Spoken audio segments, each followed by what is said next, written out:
안녕하세요. 주간인반석 시즌2 알쓸 신직으로 돌아온 반석 지혜입니다.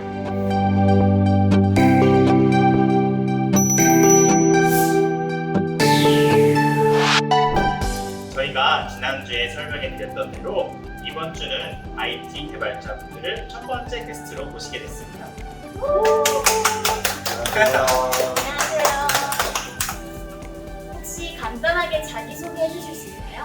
저는 이름은 박종원이고요. 개발한 지는 10년 차 개발자고요. 국정분자로 시작해서 회사 가서 프로그램 배우고 코딩 시작해가지고 지금은 락펠이라는 서비스를 운영하고 있어요. 그래서 요즘에는 개발을 그렇게 많이 하진 않고 PM 역할도 좀 같이 하고 있어서 개발을 한지 좀 오래됐지만 또 이제 이렇게 직장 소개도 하고 재밌는 정보도 좀 하고 싶어서 나왔습니다. 감사합니다. 네, 안녕하세요. 저는 이름이 이정훈이고요. 현재 개발자로 이제 3년째 근무를 하고 있습니다. KT 고객센터에 전화를 하면 이제 AI 상담 어시스트라는 그런 서비스가 있어요.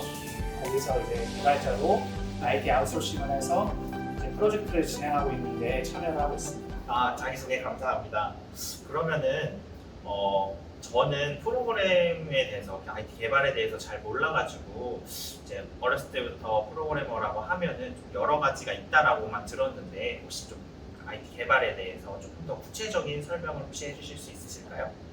네, 세부적으로 보자면은 되게 다양하기도 하고 또 그렇다고 대분류를 나누기도 쉽지는 않은데요. 굳이 나누자고 하면은 이제 백엔드 개발자라고 해서 눈에 보이지는 않지만 서버라던가 DB라던가 이런 뒷단의 내부적인 로직들을 관리하는 백엔드 개발자라고 하는 분류가 하나 있고, 그다음에 이제 프론트엔드 개발자라고 이제 우리가 흔히 쓰는 앱이라던가 PC에서 쓰는 웹 화면 같은 거 주로 사용자들이 보는 화면을 주로 만드는 프론트엔드 개발자라고 이제 백엔드 프론트로 크게 보기도 하고요. 이제 데이터나 이런 분석들을 하는 데이터 사이언티스트 또 개발자로 보는 경우도 있고요. 이제 또 그 밖에도 이제 게임 엔진을 가지고 이제 게임 개발하는 건 조금 더 다른 영역이어가지고 저는 크게 그렇게 보고 있는데 또 이걸 보는 사람마다 달라가지고 혹시 어떻게 보시는지. 저도 이제 개발자라는 직군이 엄청 다양하다고 생각을 하는데 말씀해 주신 대로 게임 프로그래머 그리고 흔히 이제 웹 프로그래머가 가장 좀 흔하고요. 그 외에도 요즘 보안 관련해서 엔지니어분들도 계시고 특히나 요즘에는 데이터가 많이 중요해지다 보니까 데이터 사이언티스트 이런 분들도 생겨나고 있고 개발에 좀 직군이 되게 다양해지고 있는 좀 그런 것 같습니다. 그럼 혹시 개발자가 되기 위해서 준비해야 할 이제 자격증이라던가 전공이 따로 있나요? 이제 아무래도 실력이 가장 좀 중요하다고 저는 생각이 좀 들고요. 그리고 이전부터 좀 지금까지 여전히 좀 중요하다고 생각하는 자격증은 정보 처리 기사인데요. 정보 처리 기사의 그 자격증을 취득을 한 시점부터 경력을 산정하는 회사들도 되게 많고 실제로 예전에는 지금은 좀 사라졌지만 대기업이나 공기업의 프로젝트를 참여할 때는 정보 처리 기사 자격증의 취득이 되게 중요한 임금 산정에 있어서 되게 중요한 기준? 기준? 자격? 모르겠네요. 기준이 되었기 때문에 여전히 정보 처리 기사는 되게 중요한 자격증 중 하나라고 여겨지고 있습니다. 맞아요. 저가 LG에서 3년 정도 일했었는데 대리 진급할 때는 정보 처리 기사를 꼭 따야 된다고 해가지고 잠깐 운전면허 따듯이 공부해가지고 하는 경우가 좀 있었어요. 근데 저 같은 경우는 이제 저는 이제 스타트업을 했었고 스타트업에서 이제 인재 채용을 하려고 면접을 많이 보는데 사실은 자격증 하나도 보진 않아요. 개인적으로 오히려 코딩 실력을 보고 싶어서 코딩 테스트나 이런 걸 하지. 좀 그래서 자격증은 별로 안 중요하다고 생각합니다. 아까 이제 두 분 자기소개 해주실 때 두 분 다 이쪽 계열의 전공이 아니라고 하셨었는데 그러면은 딱히 전공이 아니어도 이제 코딩의 공부를 이제 할 수 있다면 이제 그거를 가지고 그거를 이제 뭐라고 해야 될까요? 이력으로 가서 이제 지원할 수 있다라는 그런 말씀이신 거죠. 그러면 그런 코딩 공부를 어디서 할 수 있는 게 좀 더 도움이 될까요? 저부터 말씀드리자면은 저는 그냥 회사 가서 배웠어요. 회사에서. 근데 이제 대기업들은 확실히 코딩 교육 시스템이 잘 갖춰져 있어요. 왜냐면은 학부를 하고 오는 친구들도 현업에서 하는 일이랑 기술 스택이 안 맞는 경우가 많이 있기 때문에 그냥 회사 입장에서는 에이 이것도 모르는 애들은 다 내가 가르친다라는 취지로 대기업들은 그렇게 잘 돼 있거든요. 그래서 저는 처음에 이제 컴퓨터가 배우고 싶어서 취업을 한 케이스여가지고 대기업으로 지원을 했었고 LG CNS라는 회사에 갔더니 3개월 동안 가둬놓고 네, 코딩을 가르쳐주더라고요. 그래가지고 거기서 배우기 시작했어요.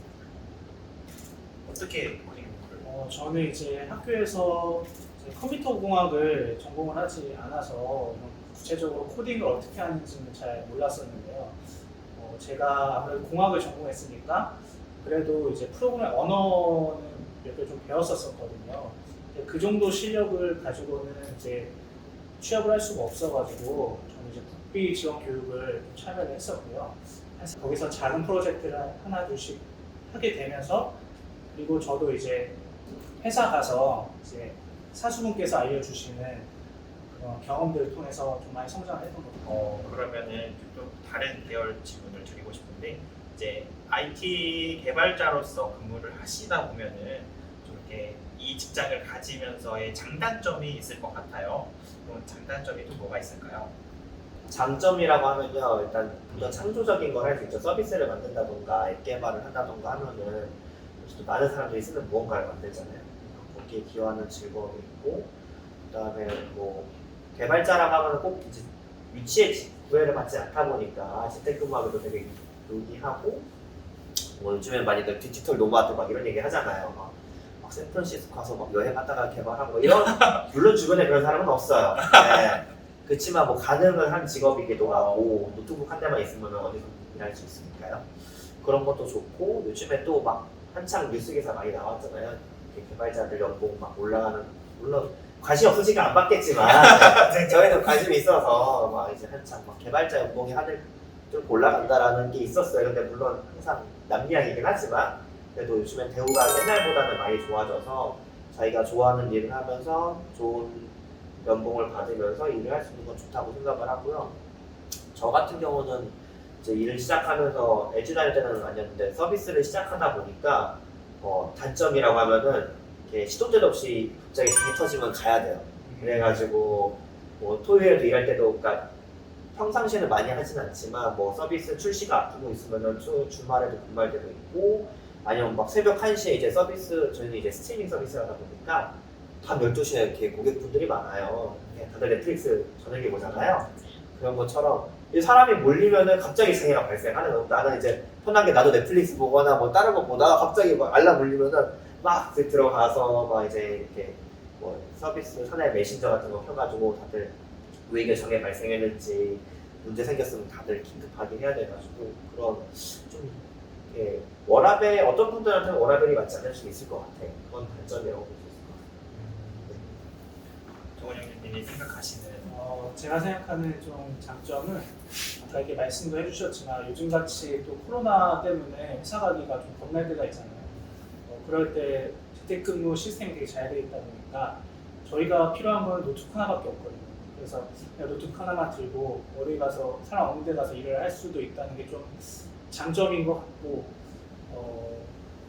근데 또 때로 힘들 때는 이제 언제 어디서나 이렇게 근무를 할 수 있다 보니까 엄청 공감하시는데 지금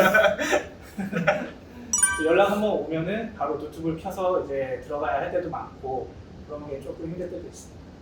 혹시 그러면 개발자로 일하시면서 좀 기억에 남는 에피소드가 따로 있나요?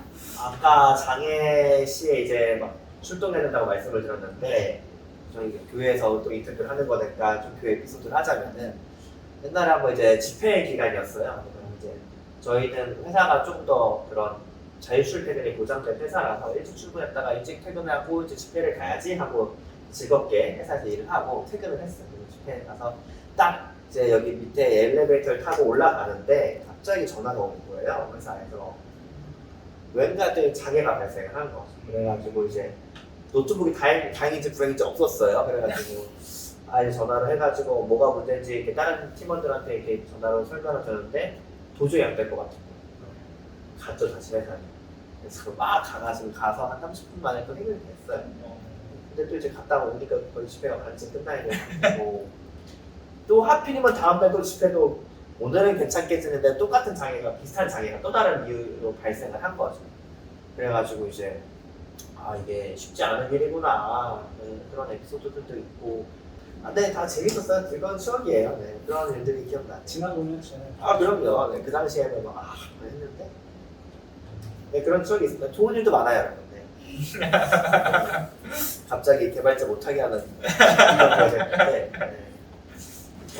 두 분은 그렇게 이제 좀 아까 말씀하셨다시피 이제 시도 때도 없이 일을 할 수 있는 근무 환경이시다 보니까 이제 꼭 주말이 아니더라도 평일에라도 이렇게 쉬는 시간이 좀 주어질 수도 있을 것 같긴 한데 그렇게 개인적인 시간이 주어지면 뭐 어떤 일들을 하시나요? 뭐 취미생활이라고 할까요? 전 몰라요. 일하면 피곤하잖아요. 모든 사람이 모든 그렇죠. 직장인들은 다 그렇죠. 뭐 쉬는 날에 쉬어야 되고 뭐 이렇게 뭐 유튜브 본다던가 아니면 그냥 뭐 웹소설이나 이런 거 만화책 같은 거 본다던가 콘텐츠 소비하는 거 많이 좋아하고 게임하는 것도 좋아하거든요. 그런 거 하고 놀고 코로나 아닐 때는 친구들도 가끔씩 만나고 여러 직장인들과 비슷하게 쉴 때는 열심히 쉬고 지내고 있습니다. 근데 이제 새로운 팀원 뽑을 때는 주말에 뭐 하는지 꼭 물어봐요. 개발하는지. 네, 가끔씩 훌륭한 분들은 취미로 개발하시는 분도 있거든요. 그게 취미가 될 수도 있는 건가요? 네, 저희 회사에도 좀 있어요. 그래서 회사에서는 회사의 프로젝트를 만들고 네네. 주말에는 자기가 운영하는 서비스의 프로젝트를 만들고 일종의 투잡 같은. 그게 또 잘 돼서 이제 그걸로 또 창업하시는 분들도 되게 많아요. 그러다가 성공하시는 분들도 오, 이거 좋네요. 네, 그렇습니다. 저는 근데 안 하고 있어요. 쉽지 않습니다. 취미생활이 어떻게 되시나요?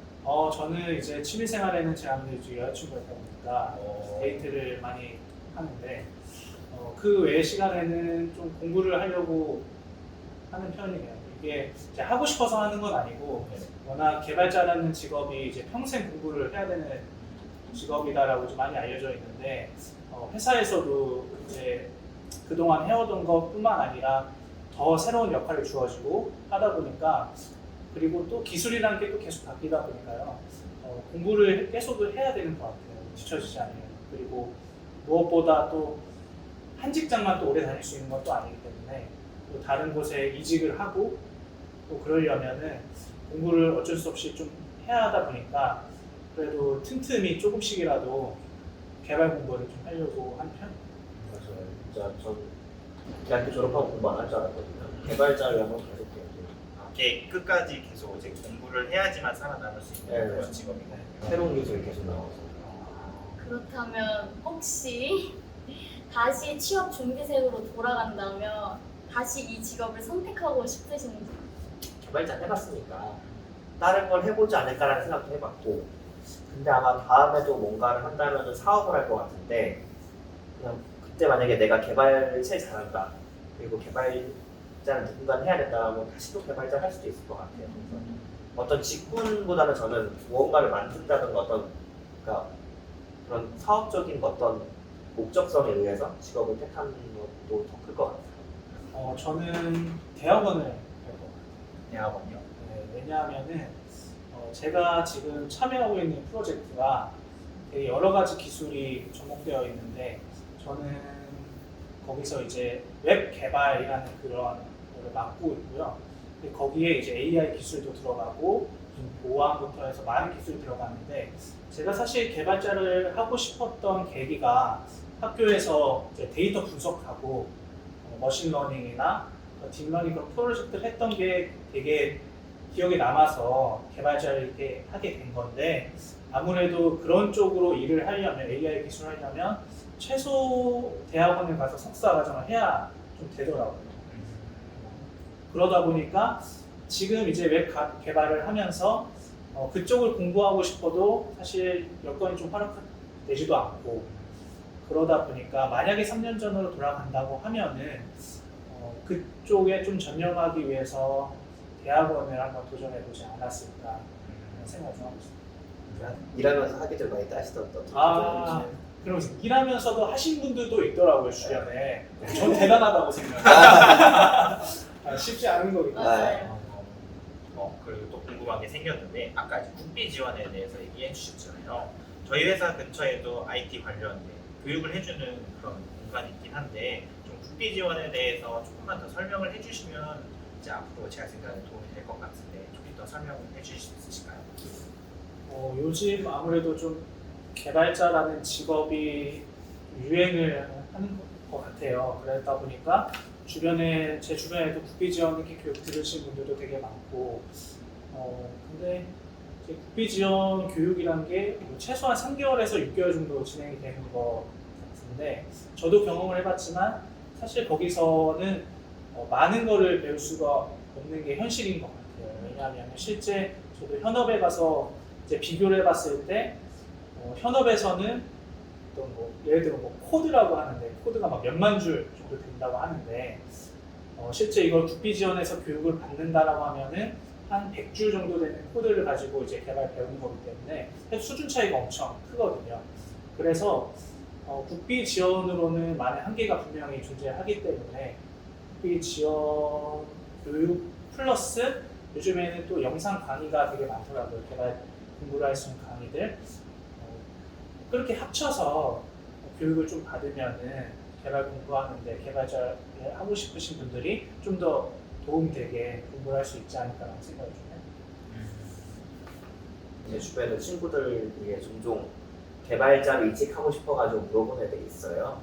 그러면 이제 어떤 교육을 받으면 되게 좋겠냐라고 이제 물어보는데 방금 말씀해 주셨던 건 국비 지원도 있는데 국비 지원도 있고 뭐 집에 좀 재정적으로 내가 여유가 되고 시간적으로 여유가 된다라고 하면은 코딩 교육 중에 이제 부스트 캠프라고 불리우는 코딩이 처음부터 다 알려주는 몇 달 동안 코스가 있어요. 부스트 캠프요? 네, 뭐 이제 그거 학원들이 많아요. 뭐 이제 많이들 이제 많이 광고 많이 나오는 학원 중에 뭐 패스트 캠퍼스라던가 제가 학원들은 잘 모르는데 뭐였더라? 갑자기 틴노바 뭐 이런 회사들은 제가 네, 몇 개 유명한 회사들이 있고 그 중에서도 또 괜찮은 회사들로 분류되는 학원들이 좀 있어요. 좋은 양성 기관에서 공부를 하면은 또 거기도 다 기업들이랑 연계해가지고 채용을 열어주거든요. 근데 국비 지원 같은 건 저희 회사 팀원 중에 다른 친구가 국비 지원 가는 친구가 있으면 물어봤거든요. 국비 지원 어땠어? 라고 물어봤더니 일단은 가르쳐주는 건 뭐 나쁘진 않은데 너무 취업에 몰빵해가지고 강요하듯이 가르쳐주면서 자기는 비추한다고는 했어요, 그 친구는. 그리고 이제 좀 좋은 교육기관에서 배웠던 친구들이 확실히 좀 더 코딩 테스트 봤을 때 시험 성적도 좋고 취업도 잘 좋은 곳으로 많이들 하는 것 같더라고요.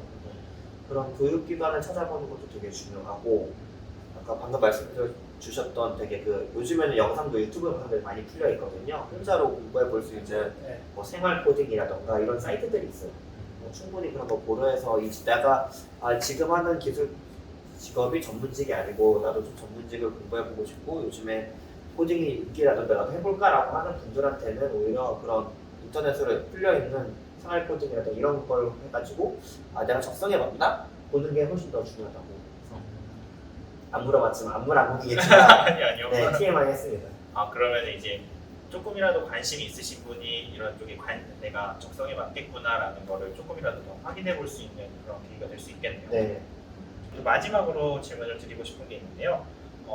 이제 두 분, IT 개발자 두 분이 CBA 영원들에게 하고 싶으신 말씀이 혹시 있으실까요? 저부터 할까요? 저는 항상 얘기하는데 개발자는 적성에 맞는 게 제일 중요하거든요. 비전공자도 되게 많이 하는 직업이에요. 제가 제 주변에서 봤을 때는 거의 한 30-40%는 비전공자인 것 같아요. 그래서 비전공자도 할 수 있는 되게 좋은 직업이지만 반대로 적성이 안 맞으면은 하기 너무 힘든 개발 직군이기도 하고 아까 말했던 워라밸이라던가 그런 업무 강도가 생각보다는 좀 높은 편이에요, 전반적으로. 그래서 한 3-4년은 정말 이렇게 빡세게 일을 해야 되는 분야라서 일하는 스타일이라던가 그런 내가 개발자로서의 성향이 잘 맞으면은 강추하는 직업이긴 하지만 그게 맞지 않다라고 하면은 굳이 네, 하는 직업이라서 많이 참고해 주시면 좋을 것 같아요. 하시고 싶으신 말씀 있으실까요? 이게 개발자 준비하시는 분들한테 뭐 재학생들한테 두 분 다 해주셔도 되고 네. 네, IT 앞으로의 후배들도 좋고 IT 개발자 후배들도 좋고 시니 영원들에게 하고 싶으신 말씀을 해주셔도 됩니다. 아무래도 이 영상을 지금까지 보고 계시다는 거는 그래도 개발자 관심이 있어서 보시는 분들이 또 있을 수 있을 것 같은데요. 혹시라도 또 개발자에 대해서 궁금한 게 있거나 아니면 조금 더 공부를 한 데 있어서 구체적으로 어떻게 해야 될지, 또 현업에서는 또 어떤 기술을 많이 사용하고 또 하루에 업무 일정이 어떻게 되는지 뭐 이런 게 되게 궁금하신 분들도 있을 것 같아요.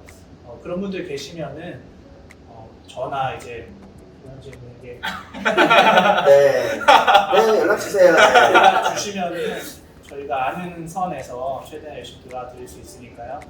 네, 혹시 관심 있으시면은 연락 주시면 감사하겠습니다. 감사합니다. 네.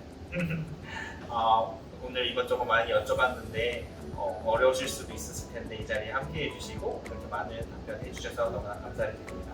감사합니다. 감사합니다.